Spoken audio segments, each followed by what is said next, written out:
Hi friends, welcome to my simple days. ഇന്നത്തെ ഒരു പാളിപ്പോയ evening വ്ളോഗാണ്. പാളിപ്പോയതെന്ന് വെച്ചാൽ ഞാൻ നല്ല പ്ലാൻ ചെയ്ത് നിവേനായിട്ടൊന്ന് പുറത്ത് പോകണം. എന്നും വൈകിട്ട് ഞങ്ങൾ പുറത്തേക്ക് ഇറങ്ങണ തന്നെയാണ്. അപ്പോൾ ഇന്ന് കുറച്ചധികം നേരം പുറത്ത് നടക്കാം, പാർക്കിൽ കളിക്കാം. പിന്നെ ഞങ്ങൾക്ക് ഡൂമാർട്ട് പോകണമായിരുന്നു കുറച്ച് സാധനങ്ങളൊക്കെ വാങ്ങിക്കാനായിട്ട്. അപ്പോൾ ആദ്യം പോയി സാധനങ്ങളൊക്കെ വാങ്ങി റൂമിൽ കൊടുന്ന് വെച്ച് പാർക്കിൽ പോയി കളിക്കാം കുറച്ച് നേരം. അവിടെയൊക്കെ നടക്കാമെന്ന് വെച്ചിട്ടാണ് ഞങ്ങൾ പുറത്തേക്ക് ഇറങ്ങിയതും വീഡിയോ ഒക്കെ എടുക്കാൻ പ്ലാൻ ചെയ്തതൊക്കെ. പക്ഷേ പുറത്തിറങ്ങിയപ്പോഴാണ് മനസ്സിലായത് പണി പാളി എന്നുള്ളത്. കാരണം ഇന്ന് ഭയങ്കര ചൂടായിരുന്നു. ഞാൻ ഇവിടെ വന്നതിന് ശേഷം ഇത്രയും ചൂട് പുറത്ത് ഇതിന് മുന്നേ അനുഭവിച്ചിട്ടില്ല. അത്രയും ചൂടായിരുന്നു. എന്താ പറയുക, നമ്മൾ ഈ തീയുടെയൊക്കെ അടുത്ത് കൂടെ നടക്കില്ലേ, അങ്ങനത്തെ ചൂടായിരുന്നു. പിന്നെ ഞങ്ങൾ ആദ്യം ബ്ലൂ മാർട്ടിൽ പോയി സാധനങ്ങളൊക്കെ സാധനങ്ങൾ വാങ്ങി വന്നപ്പോൾ എനിക്ക് തോന്നി ഇനി പുറത്തേക്ക് പോകണ്ടെന്ന്. പക്ഷേ ഇവോട് ഞാൻ പുറത്തേക്ക് പോകാമെന്ന് പറഞ്ഞിരുന്നു. അപ്പോൾ അവളിങ്ങനെ പുറത്തേക്ക് പോകാമെന്നുള്ള പ്രതീക്ഷയിലാണല്ലോ ഇരിക്കണം. അവൾക്കാണെങ്കിൽ പാർക്കിൽ പോകാമെന്ന് പറഞ്ഞാൽ ഭയങ്കര ഇഷ്ടമാണ്.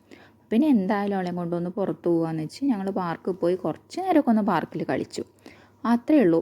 അപ്പോൾ എൻ്റെ വീഡിയോസൊക്കെ ഇഷ്ടമാവുന്നുണ്ടെങ്കിൽ ചാനൽ സബ്സ്ക്രൈബ് ചെയ്യുക, ഷെയർ ചെയ്യുക.